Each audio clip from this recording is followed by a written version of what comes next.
Well,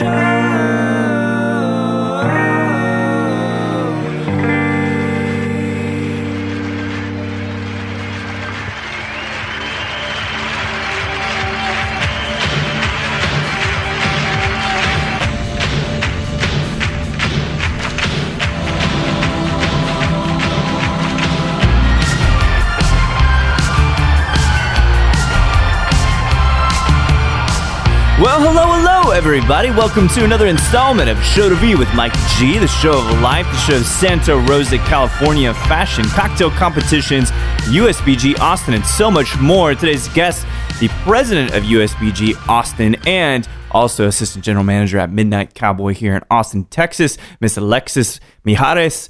She formerly is of the Roosevelt Room. She's taking the cocktail world by storm and competing all the time. At a very young age of 24, she's managed to accomplish great things already. It's a great chat getting to see how her journey has led her here to the cocktail industry in Austin, Texas. It's an interesting tale. So without further ado, I hope you guys enjoy this great chat with Alexis Mijares.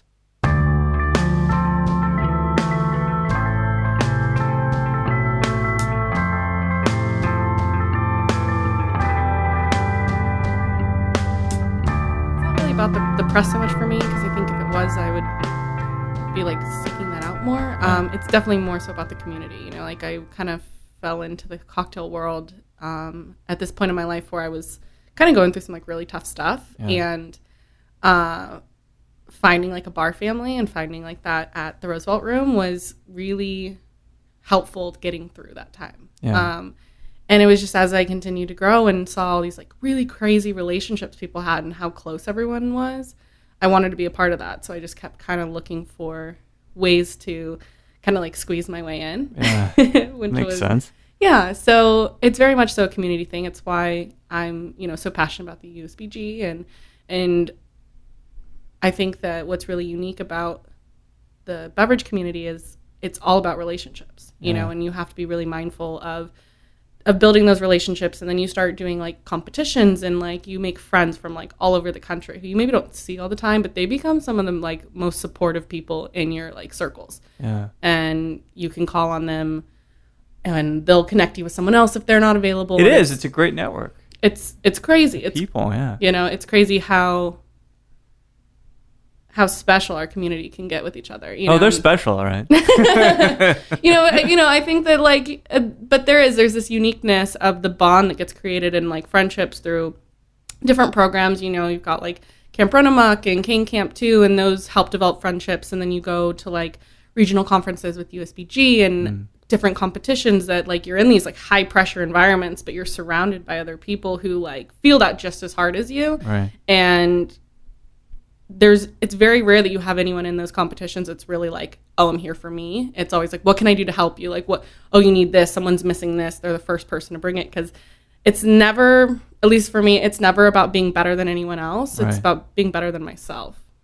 That's a great reason to do it, to be better, learn more, Oh yeah, I think it's the best pursuit that any of us can do, be inquisitive and keep kind of expanding our mind.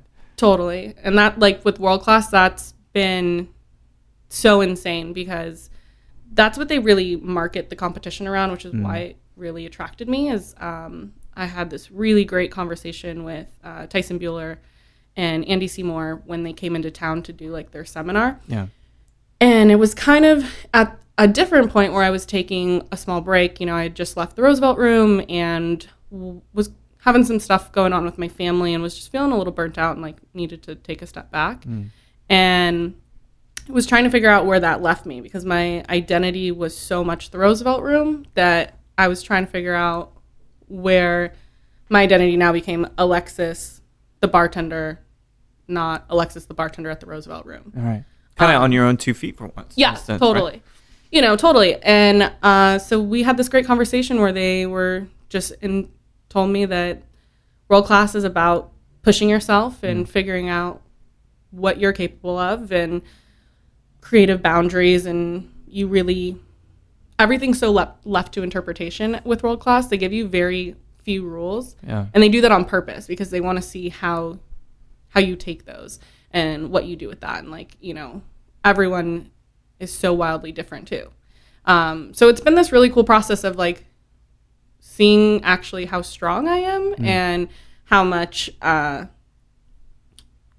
this like research goes in, and like it just like I'm already like a 10 times better bartender than I was when I started this process. What we do under pressure, right? Yes. Kind of academic pressure sometimes too.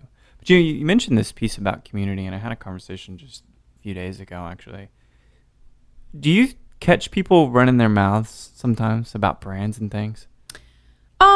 Yes. I mean, yes and no. I think most people who are smart about it know when is the appropriate time and who the appropriate people for their friendship groups are to say those things. Because I think that's sometimes the other side of community is you have to be mindful that at all times you should be keeping relationships. Maybe if you don't always agree with someone or agree with a brand. But you see it, and once something's out, it doesn't stay secret for long.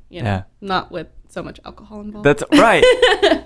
It's a very risky situation in a sense, right? Because you want to be transparent and you want to be honest and forthcoming. At the same time, alcohol has this beautiful gift of allowing you to be lubricated. Yes. And a little bit too honest, So it's one of those things where for you, when you think about that balance between keeping your cool and then drinking and letting loose a bit, is it a difficult balance to strike for you? For me, not so much. I'm lucky to be like fairly mindful when I'm navigating things, which is how it's been kind of easy for me to kind of have this snowball year of like continuing to grow. Because I'm, mindful every time I'm meeting someone of, am I giving the best impression of myself, staying rather neutral, especially as moving up in USBG and now taking over like as president. Yeah. Youngest president ever, I might say.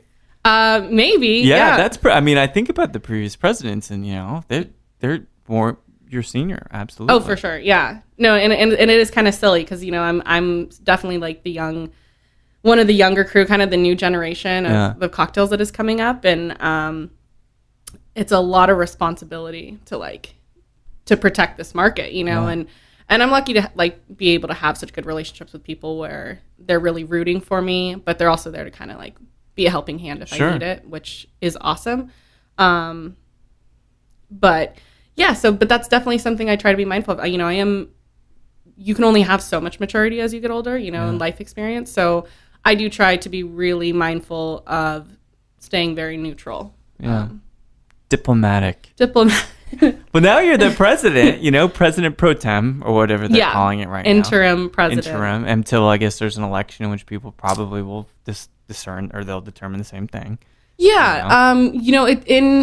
In most history of USBG Austin, at least, the presidents never really ran against anyone. It's usually it's a really big responsibility to take on. Sure. So where a lot of people maybe have opinions on how things should be going, most of them are not willing to put in all the time and effort. And it's a lot of time and effort. I actually, secretary, the position I was in, was a little bit more time and effort than what president did. Interesting. You kind of are more, you take shaking a step back. hands, kissing babies. Kind of, yeah. But I think it's a matter of who the president is also and how they take that responsibility on. You ready for it? And I think so. Yeah. I'm taking on a lot. I definitely have not said no to anything in the past few months, which biggest lesson you'll ever learn.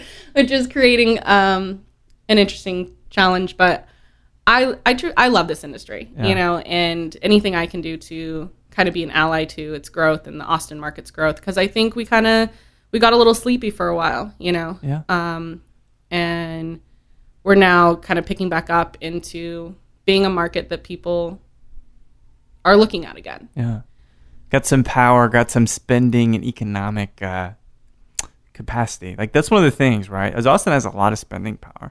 Yeah. You think about it. But rallying us together around good causes and good products, even though that may be subjective, you're at the center of that in a sense.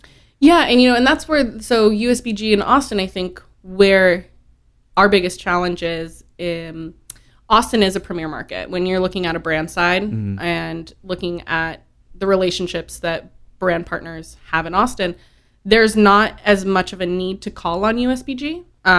In smaller markets or less developed markets, those brands really require USBG to be that bridge. I see. Okay. That's not so much the case in Austin. It's like kind of decentralized here. Everybody knows kind of somebody. Everyone knows somebody. There's always money to be spent. You know, USBG members here, they're not interested in a brand coming to me and going, let's throw a happy hour, because that brand ambassador probably on their own time is already picking up the bill 9 out of 10 times. And we live in a city where a lot of brand ambassadors like to live, you know, so when they're not out traveling, they're back here. So we get a lot of love in that regard. So it's finding more of the like substance to help them bridge and really just being able to help them execute events. Yeah. And we're not always the first person they call. You know, a lot of times they can put an event on their own, but they know that when they do call on us, we're going to make sure that event happens. Like the mob. Yeah. Damn better believe you guys will know about it if it happens in your town. Well, yes. And, you know, and there's things too where sometimes we want to be supportive of an event, but we're partnered with another brand that day. Yeah. And we unfortunately have to say, you know, we wish you the best success in that event, but we can't broadcast it for you. Right. And, you know, most of the time people are pretty understanding of that, but then other times they're like, but why? And I'm like, when we're a donation based charitable organization, and when a brand is paying us a certain amount of money to, you know, create a successful event for them, we can't have a competitive event showing well, up. It makes sense. I think these are things people will learn.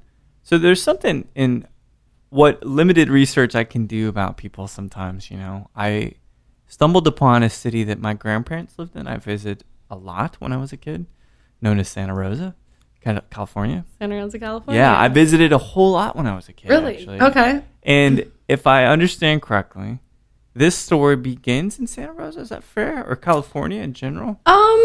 You know, I wouldn't say, like, not really. My story doesn't quite begin in California. I was in a whole different world there. Yeah. But the departure from California was certainly where my story started. Gotcha. Is in terms of the industry itself. In the industry itself, but early on, what part of the States were you from? Oh, I'm sorry. Yes, no, I'm born and raised in Santa Rosa, California. Okay, cool. Yeah, so I was born and raised, spent a majority up until I was about 20 in Northern California. How do you feel about Northern California now? I love it. Still. I love it, of course. Leaving Northern California was never like I hate it here. It was just, I knew it wasn't meant forever. Yeah. It wasn't where I was supposed to be forever. And I love visiting. I try to go back 2 or 3 times a year. You know, there's absolutely nothing terrible about being from wine country. No shit. Yeah, and the weather is just... It's beautiful. It's beautiful. Stuff. And especially Santa Rosa. I mean, everything is 25 minutes away. Yeah. The beach is 25 minutes. The river's 25 minutes. The redwood forest. San Francisco's 35 minutes away. You know, you have access to everything. And would you consider it kind of a small town? Because it's been so long since I've been there. I was just a little kid. Is it a small town or is it big small town? Yeah, it's a big small town. So what's weird about Santa Rosa is it's the largest city north of San Francisco in California. Okay. But it's so quiet. It's a lot of, you know, retirees, and it's a lot of farming. Like, you know, people think coming from California, you know, there's often assumptions. Yeah, right? absolutely. They think everyone's from LA or they grew up, you know. Got a suntan. And, you know, and I'm like, or you're on the beach all the time, right? Like, you don't swim in the beaches where I'm from. You know, they're cold. And, I mean, some people do. I don't. But I come from, like, a farm town. You know, Santa Rosa is very much, it's a huge farming community. Yeah. And were you involved in that stuff at all when you were younger? Well, my grandma she had like a little farm on the back of her house. My mom's one of 9, so I think my grandma kind of turned to gardening and stuff as a means to be able to feed all the children. It's not a bad plan. You know? Yeah. And like we had chickens and stuff, but it was never like a farm. We wouldn't go work the farm or anything like that. But that's still cool though. You guys have chickens, maybe a little small garden. Yeah, it was about half an acre, which is fairly decent size. That's and, you know, pretty growing good. all kinds of cool stuff. And that was definitely something I really loved doing with my grandma, was going out to the gardens with her and going to the chicken coops and stuff. You know, that was something she really loved. Yeah. And something we would kind of do together. Do you have any siblings? I do. I have 3 brothers and I have a stepsister. Damn. Yeah. Older or younger brothers? All younger. Oh, so are you the oldest? I'm the oldest. Oh, okay. Yeah. Okay. Yeah, it's kind of funny because I have 2 brothers on my mom's side, and then I have a brother and a stepsister on my dad's side. And on my mom's side, me and my brothers are all almost a decade apart. So, oh my gosh, it's crazy. so yeah, I have a brother who is 15, and then I have a 5-year-old brother. You can impart so much wisdom. This is one of these, the dynamic is naturally set for you to be like, well, I'm the wise one, Right. guys. Just listen to me a little bit. Yeah, I was definitely like the early one. You know, my parents had me very, very young. Yeah. And then kind of, went from there. My brother on my dad's side will be 17 this year, as well as my stepsister. So they're in school together. What kind of stuff? So what industries? Was your mom also into agriculture and farming, or she did some other stuff? No, my mom is in travel. She's in tourism. Okay. Yeah. So cool. kind of a different level of hospitality. Yeah. Still a connection with the land, oddly enough, though. Yes. Right? Very much so. Yeah, she runs a company called Wendigo USA. They were originally out of Canada, opened a U.S. sector, and she worked for a couple different companies prior to that. But they do adventure tourism for Europeans in the U.S. So it's not a lot of hotel tours. It's mostly taking them to like national parks and camping adventure tours and things like that. So that was something I've had access to my whole life, which is amazing. I've been able to go and do some of the coolest things. Well, it's so beautiful. I mean, to have an expert say, well, you're going to just have to go with me. Yeah. We're going to have to go to the redwoods, right? Right. No, totally. And what was great about my upbringing too is there's so much culture, and that's definitely been a big definition of who I am. Like that your family was open to things, or was open, just, super. All my mom's tour leaders over the last 25 years are from all over the world. They amazing. speak the languages of. They're coming from countries speaking the languages of who's coming on these tours, because they're not always English speaking tours. So my whole life, I've been surrounded by people from all over the globe. It's amazing. And it is amazing. And my mom, our home was very open. So there was always someone on the couch, and we had bunk beds in my brother's room, and someone was on the bunk bed, and someone might have a tent in the front of the house and then in the backyard, but I mean, this is the essence of hospitality. Oh, yeah, 100%. My mom is like the definition of hospitality. That's amazing. She loves to take care of people, and she does it in a really unique way, but she is the kind of person no one ever has anything bad to say about. Yeah. Because she just cares, and she'll take care of you, and she'll open her home to you. And it's amazing. Did you think having such like a really great and shining example to follow in some kinds of footsteps, do you feel like you embrace that same mindset of being open to everybody? Absolutely. Letting them crash? Yeah. I mean, it was how I was introduced to the world, so it's hard not to be. My mom very much so introduced me to be open to people and to be open to hearing people's stories and the differences. And when we traveling growing up, that's how we were always exposed. It was, what are the locals doing? Let's go eat.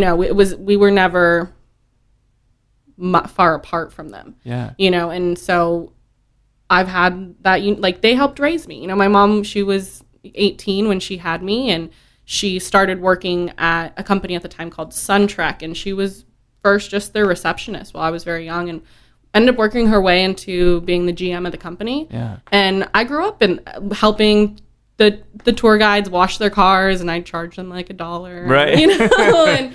and running around, and they helped her take care of me. That's amazing. Babysitting me if she was working late. My mom is the hardest working woman you'll really ever come across. Yeah. And sometimes that was challenging too, because I had all these relationships with other people. Sometimes I didn't get that opportunity with my mom because she was so passionate about her job. And as I get older, you realize it's about giving me the best life possible. Absolutely.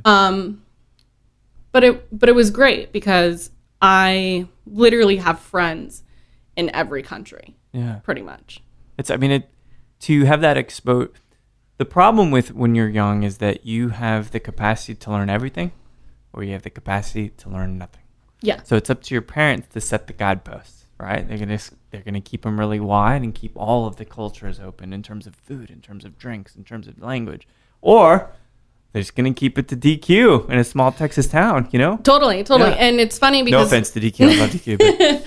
It's funny because my extended family, my mom is very much so the like black sheep of the family. I come from a family of Mormons. I was going to say 1 and 9. Didn't want to assume. Yeah. 1 and 9 is a lot of... That's it's a lot, yeah. That's 3 times 3. 3 is good, but 3 times 3, 9 kids? Yeah, and you know, and my grandparents, they're not wealthy individuals. You know, everyone was sharing rooms and hand-me-downs, and my family's very close. I love them all very much. But there is a disconnect sometimes there where, not so much now, I think, as we've gotten older, things have changed. But, you know, I know a lot of my cousins and stuff haven't been exposed to quite as much as I have. No, I lived in Salt Lake for many years. And it's not common that people be like, man. Well, I mean, the weird thing is, though, for all of the missions that they go on, that's a global pursuit. I mean, it's so many different cultures. It's actually surprising to me. So that's where my family does kind of get a little bit more worldly on that side. Yeah. You know, like they're definitely like most of them have never lived outside of Santa Rosa. If they have, they've lived in places like Salt Lake or other kind of big Mormon communities. But, you know, my cousins who have gone on missions and my uncles, they all went a lot of really cool far places. My cousin was in Japan. Isn't that crazy? Brazil. It's almost unexpected. Yeah, it's crazy. And like my cousin Ashley, she does a lot of like charity stuff, and like she ended up marrying some guy from Brazil. So like they live in Missouri, I think now. Yeah, that's crazy. Yeah, it is crazy. My grandpa, he did his mission in Mexico, and my uncle was out in Brazil and Peru, and so there is that deep level. In your blood. You're connected to pisco. You're connected to mezcal. Yeah. You're connected to cachaça. Like if you think, I mean, I hate to use that lens of booze, but in a sense, like you're already somewhat genetically connected. Yeah, no, it's cool. I mean, I definitely have access. Like I have really cool access to everywhere. Yeah. And people who want to facilitate that, because, you know, those are the kinds of people that my mom also attracts. You know, you take care of people, then they will take care of you back. Absolutely. Well, so the thing that's interesting then, is it this multiculturalism, this different kinds of aesthetic and art that kind of lead you to be interested in fashion? Yeah, definitely. So that was actually my first love before I moved into the bartending community. Is I thought that I wanted to be a fashion editor. I had it all figured out. I was going to move to New York, and you know, and I was definitely a little bit of like the wild kid at school. Like wasn't afraid to kind of have a little bit of style, you know. I grew up in the time, you know, where like Abercrombie and Fitch was really big, and I went to a really rich high school. So like I went to, you know, growing up in Sonoma County, I have plenty of friends whose family own wineries and have $5,000 a month allowances, and that was never something I had. Yeah. And so I adopted to thrift stores, you know, and I would find really cool things to wear that were really unique, and that looked maybe really expensive or looked really cool and special, but were only $5. Yeah. Or would go to a secondhand store and pick up that 300 pair of jeans for $50 instead. And I had to find a way to navigate that, because, you know, being a teenager is tough. And being a girl teenager in a community where there's so much driven around what you have, I had to figure out very quickly how to keep up, but within my own means. Would you say aesthetically, or rather, who would you say aesthetically was kind of influencing the way that you thought about putting together wardrobes? You know, I read a lot of like fashion magazines, so I was kind of really just interested in what was going on in the magazines, and then finding my own ways to reinterpret that. Because again, you know, they're throwing at you a $300 shirt, and that wasn't something I could get. So I would go to the vintage stores and see what I could find from there. My style, I don't know if I really have anyone it directly evolved from. I really loved like the Nicole Richie boho phase. That was a big thing for me. But my style's always like been more so about like characters. So like some days like I might be dressed super, super feminine, and like that's the look for that day. But then other times I'm pretty punk rock, or have a lot of like black and metal and things like that. I just kind of like what I like. Yeah. Whatever the wind kind of brings in. Totally. Whatever strikes you in the moment. Yeah, totally. And So you ultimately went to school for this, yeah? Or at least you started to do I that? did. I went to school for a little bit for it. School's always been a big challenge for me. I'm not Why is really that? someone with structured learning. I actually ended up in high school going on a homeschooling path because it just wasn't the right environment for me. Was it interesting to you or just boring or not keeping your No, attention? I love learning, but the way that I learn is either very hands-on or I need to know exactly why I'm learning something. Interesting. And okay. in a group environment, there's not always time to stop and get all the whys. Right. So I was a little bit of a troublemaker sometimes because I would challenge my teachers to not just say, well, this is what it is. You know, I would be like, well, why?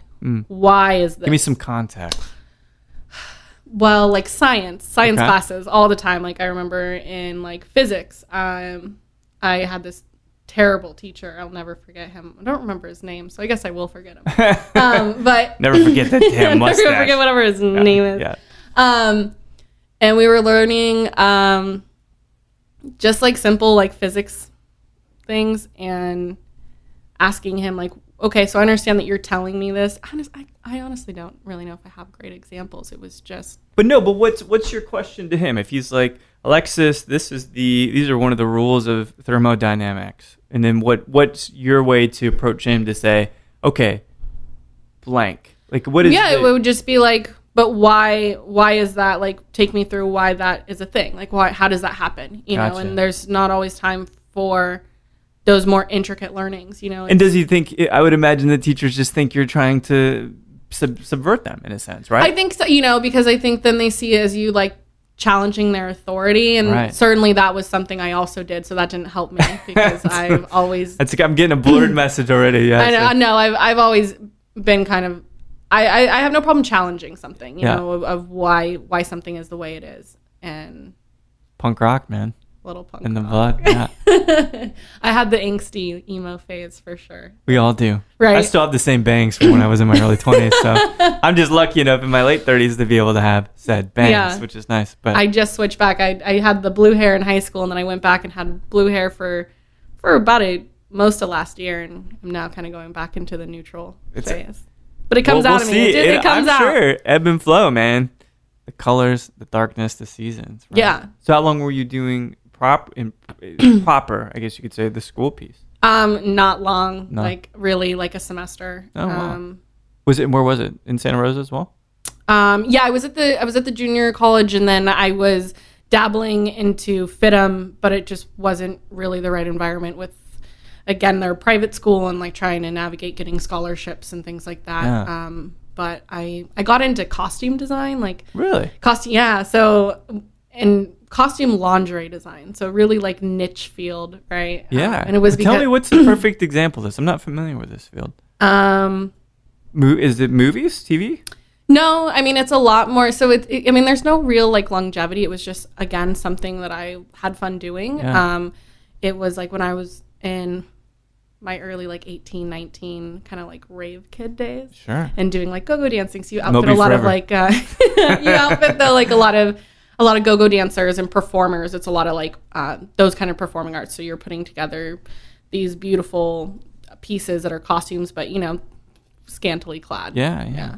Interesting. So then is there an interim move between Santa Rosa and Texas, or is Austin the next really big move I mean, I spent a very brief amount of time in San Francisco, but it was just to kind of let your wings out and kind of just to kind of to try, but I kept getting pulled back to Santa Rosa, and it was from Santa Rosa that I just picked up. I literally within 3 weeks of getting a call from a friend saying, "Hey, do you want to move to Austin, Texas?"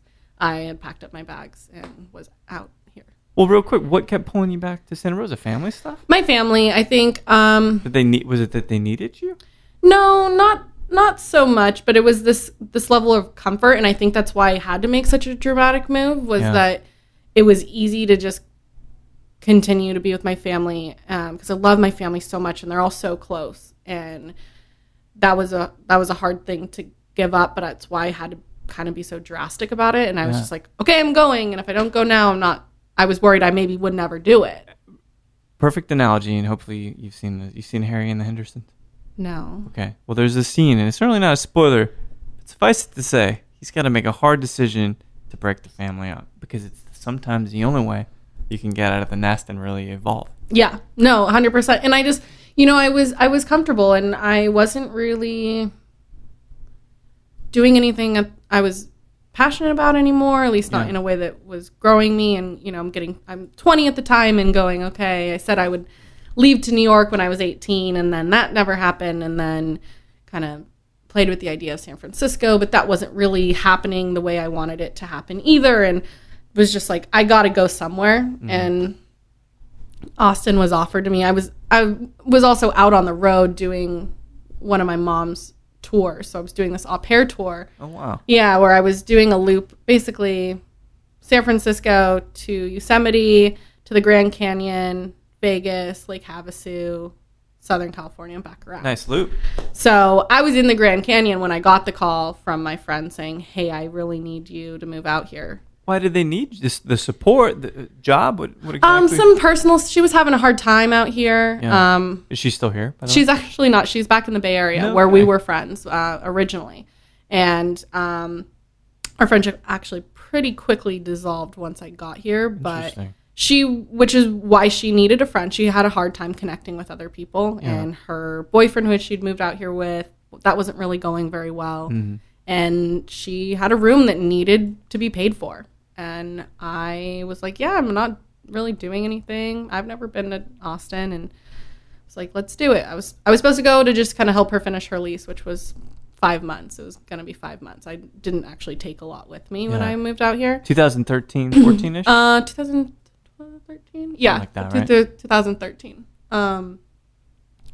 And within 3 days, just loved this city. I called my mom and said, take everything out of storage, sell this, send this. I'm not coming home. And that was really hard for her. Of course. Well, of course. Yeah. But you, like you said, you make it back. I make it back. Yeah. But you have to get out of the home. You have to go and thrive on your own. Totally. Everybody does. Totally. It's hard, but you have to do that shit. You have to. And I think because my mom's always been in Santa Rosa, California. Yeah. So while she's traveled a lot, by no means is she not like well traveled. Right. But she's always stayed in Santa Rosa. There's something comfortable about that. It's a beautiful place. It's a hard place to leave. There's no real reason I'm not coming from this like tiny city where there's nothing happening or I don't have access to things. It's a beautiful area to be from, which is why I think a lot of people don't leave. Makes sense. A lot of people don't leave Austin. It's hard to leave here. Yeah, too. I would imagine it is, but I had to do it because, really, who's to say where I would be right now if I didn't do it? And I'm a creature of comfort, Well, everything happens, and I swear to God, I don't mean this in a trite way or cliched way, but things do happen for a reason. Oh, absolutely. You're in Austin for a reason. Absolutely. And I fully believe that. That's very much so how I live my life, is like things happen exactly how they're supposed to. They do. Good and bad. Sure. And so what was your first exposure to hospitality in Austin? So she was bartending at this bar, my friend at the time, on 6th Street. And just like a kind of...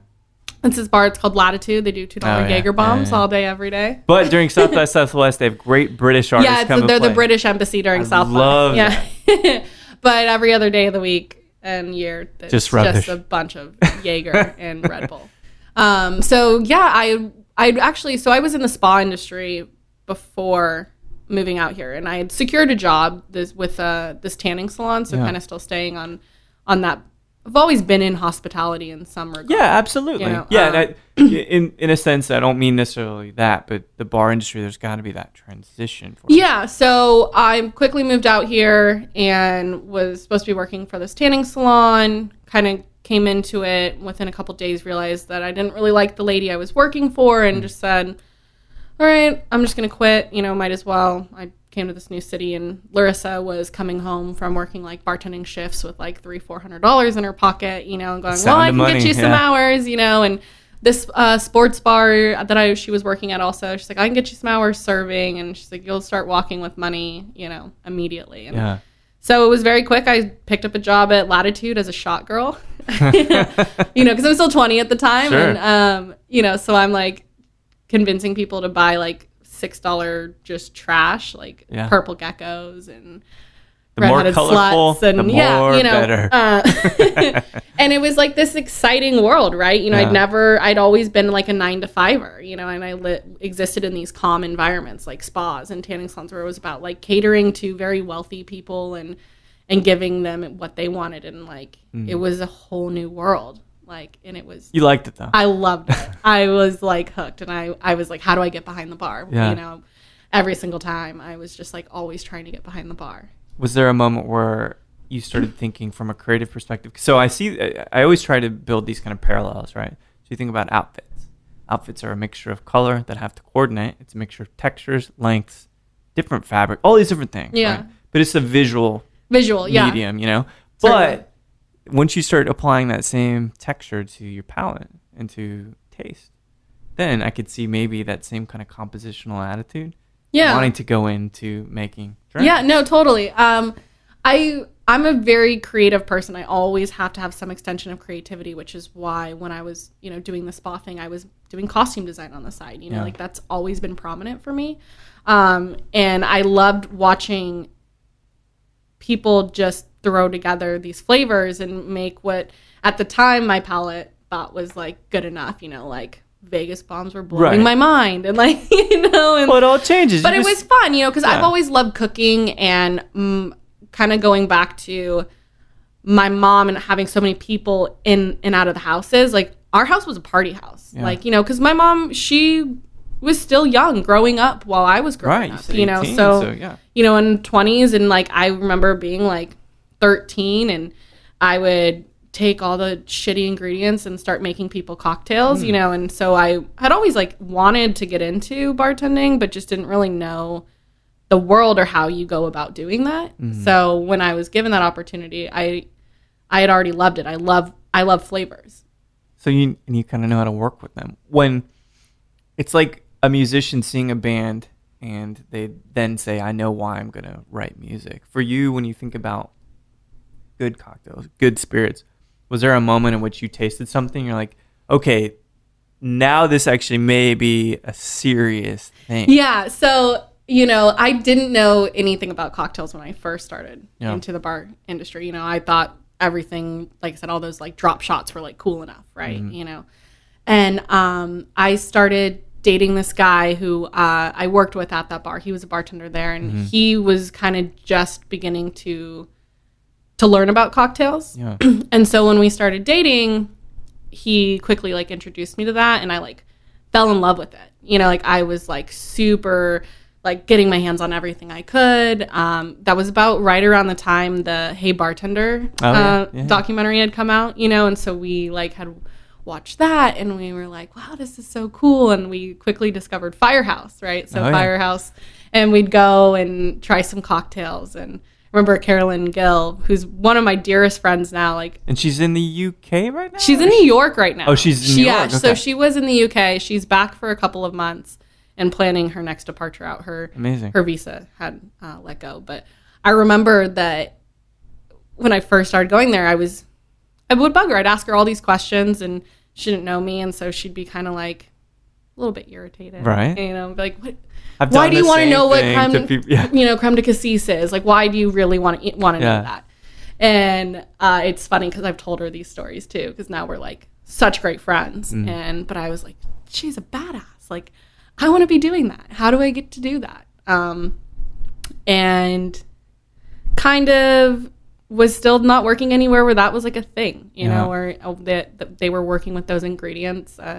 Ended up at Punch Bowl Social very briefly. And they were kind of doing what I call like kitschy craft, where like they're trying to introduce people, but in like big money domain, but honestly, but they're offering at least like, I never worked with fresh juices, and at least it was a start. But it was very much so like this hobby and passion that me and my ex-boyfriend had shared. And I think I fell in love with it a little harder than he did. But because he had 3 years already as a bartender and experience, people were picking him up quicker, right? So then it was like an extension of me being like, hey, I found this really cool cocktail. You should show him this one, you know, and kind of, he was my avenue of kind of continuing because I still didn't have a ton of bartending experience. It was like at sports bars and shop bars, and, you know, I had applied to like a couple places, like being really open and honest and like, I just want to learn. And the city still wasn't at a point where it needed those people. Right. It was just enough where the like passionate people already existed. So there was much better qualified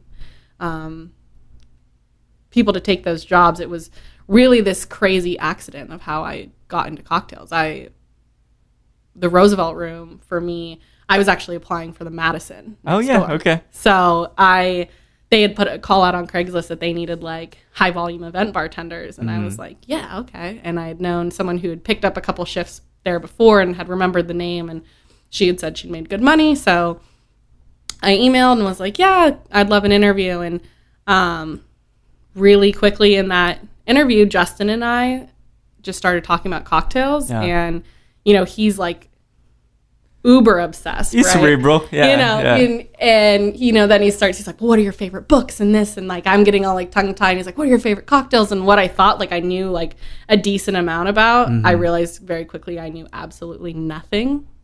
But hospitality is where we really connected. I was going to school at the time for my hospitality degree. So I've always kind of gone back to school and then quickly dropped off of it again.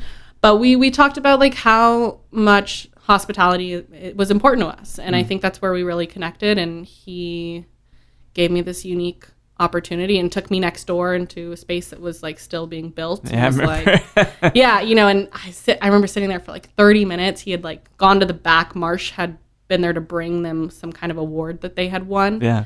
And I'm like sitting in this hot room and like looking and just never being in a bar like that, of that magnitude either. Yeah. And being told all these like big plans for it. And I'm thinking like, oh God, maybe like he like hates me because he's not coming back. Where's the exit? Where do I go? Yeah. And he came back and he was like, I want to teach you. Let's do this. You know, he saw that it was something I really wanted and no one was willing to give me that opportunity before. And, you know, I told him, I was like, I don't know very much, but I want to know. I want to know all of it. And I think that maybe what will be an illustrious career in the cocktail industry was forged in a way. Absolutely. But there is a question. So when you mentioned kind of moving into this role, this period with the Roosevelt Room, you said it was a very dark and kind of hard period for you. Yeah. Was it because of the boyfriend thing? Was it because of family stuff? So a lot of it relates back to my ex-boyfriend. We were going through this really difficult breakup. He really never was that great of a guy, but you know, you're young and you put up with things that you probably shouldn't. But I had these personal traumatic things happening for me that were probably the most traumatic points of my life, and those trying to navigate those while breaking up with someone. And it's too much. It was so much. Like, it was really dark. And my family has a history of depression, you know, and I myself have a history of depression and was going through a really dark point and feeling pretty miserable and just kind of doing everything to avoid dealing with any of it. Yeah. Well, I understand. You know, and I think, too, a little bit of, like, where my initial, like, then reach for cocktails was this weird kind of wanting to hold on to this relationship that was dissolving and something that we both cared about and wanting to just, like, kind of kick his ass a little bit. You know, I wanted the opportunity to get into the world and be a better bartender than him. Yeah. And kind of... Well, I saw a Social Network. I know why guys do stuff. I know what girls do stuff. You know. It's always because of someone, right? Like, you start this business, you do this because... You know, you're not really supposed to say, like, you know, partially vindictive, right? Like, part of it was, like, I want to be better than him. Doing things out of spite is just natural. It's a little bit out of spite. Yeah, it's a little bit out of spite. And you know what? I think I'm doing pretty good right now. I think so, too. It seemed like the right decision.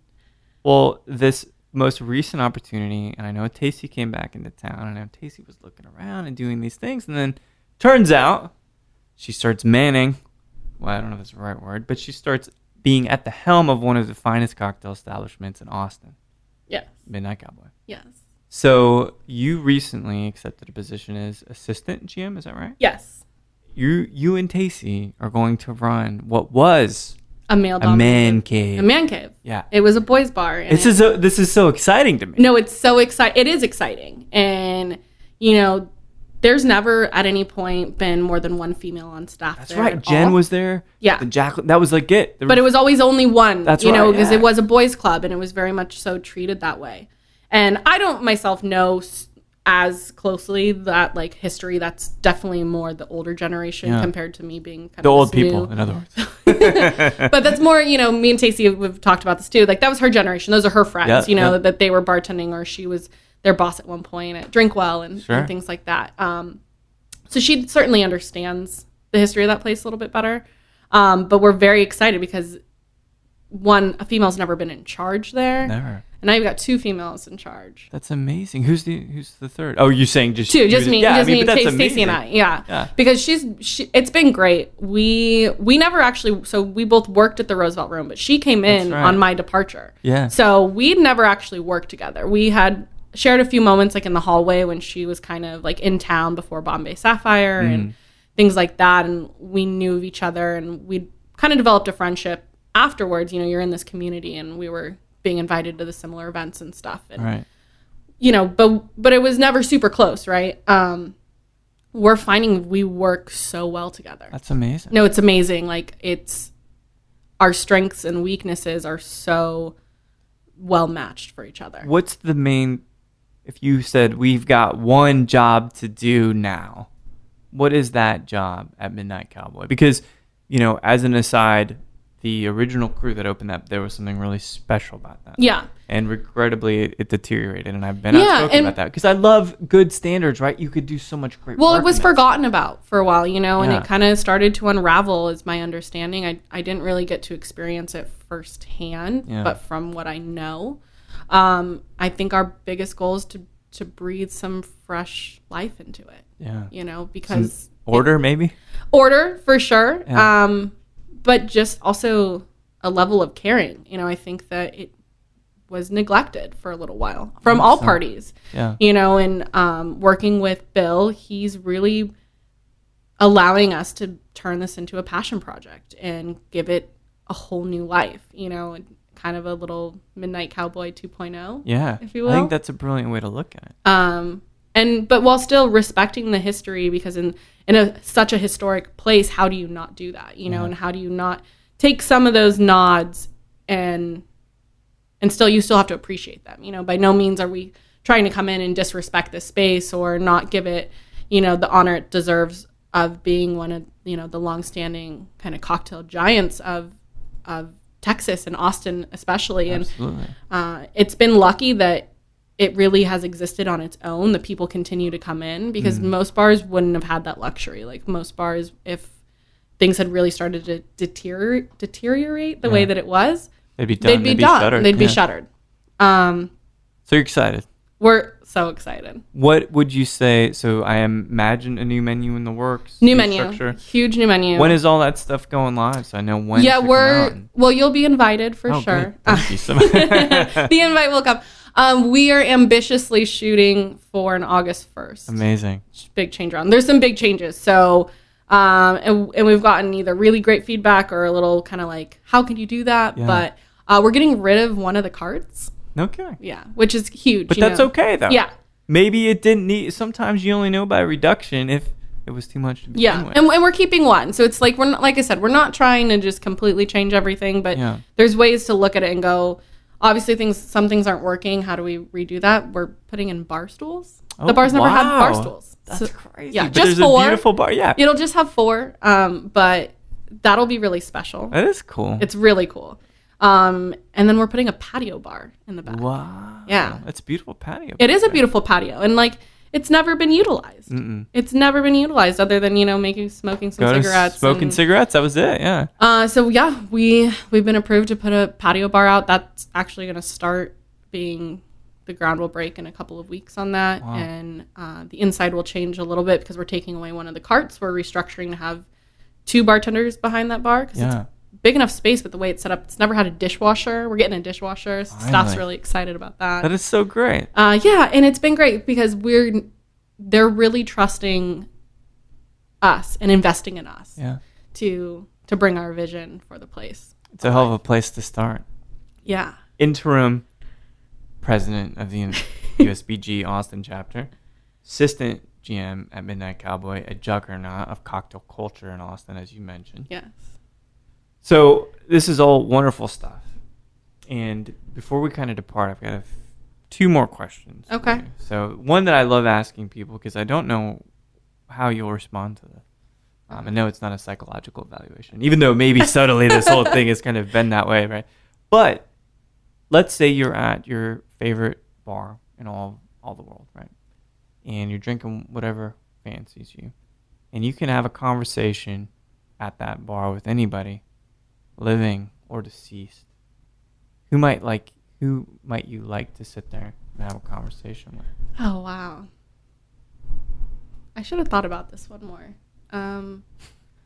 Had like answers prepared. Who would?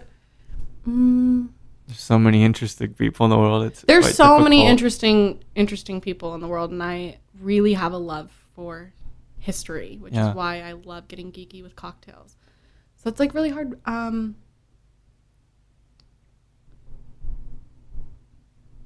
Honestly, I think especially right now, and I'll say that this is why I've been exploring a lot of my heritage on my dad's side of the family, my Hispanic heritage, due to one of the challenges at World Class being Viva Mexico, and it's inspired by the Mexican culture. Mm-hmm. And my grandfather passed away when I was 15, and my relationship with my dad's side of the family has always been very estranged, kind of in pieces, but never really got to know him very well.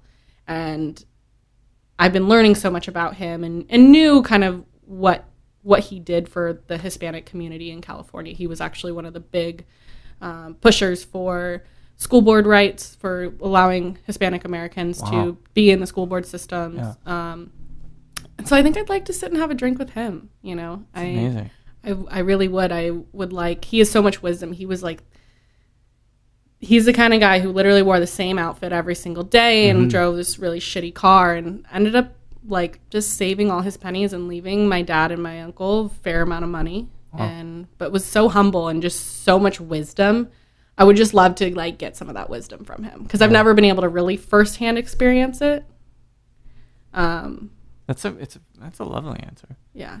There's lots. I think that's really, really touching. I think I would though, because I think that I would like to get to experience him as an adult too. Yeah, because it's different at 24 than it is. It's so different 15. Than at 15. So yeah, I'd say my grandpa. Well, to that point, then the last question I'll ask you: you're in a position that is enviable. You're in a position that has some influence. You are a strong woman. In fact, many of the board of the USBG Austin chapter are now women, which I think is all women. Yeah. Incredible, right? Jessica's on there as well, right? And then, And then Rebecca? Yeah, so Rebecca Treasurer, Steph is our VP. Steph, that's right, yeah. We're an all-female office. Incredible. Yeah. For you as a woman leading and influencing this industry, what's the most important message that you may have for other women in this industry? Empower each other, certainly. I mean, that's huge for me, and I think that our community does a great job about it. Yeah. Just be there for each other. The world as a female is hard enough already. Don't make it harder on each other. Yeah. And the little fights are really not worth it. They're little for a reason, right? Yeah, and God forbid any fight ever over a boy is the dumbest thing in the entire world. We're dumb. We're not really worth it. You guys are mostly dumb. They're pretty much. But no. Sorry guys, but that's kind of how it goes. But great too. Not everyone's. I'm not a man hater by any means. I am sometimes. Sons of bitches. Yeah, we're really despicable people at times. But anyway. But yeah, just always and be striving to kind of step into those roles, because I think we're in a male-dominated industry that's quickly changing. You see these female power players coming out of the works, and people that I really look up to, you know, like the Ivies and Lynette's and the Pams and Misty and all these like women who are doing these like great things in our community. But don't be afraid to challenge the boys to say, like, accept you into the boys club a little bit and say, no, here I am. Because we're here, and females are very quickly, it's not slow anymore, we're very quickly taking every leap we can get. Yeah, I think it's brilliant.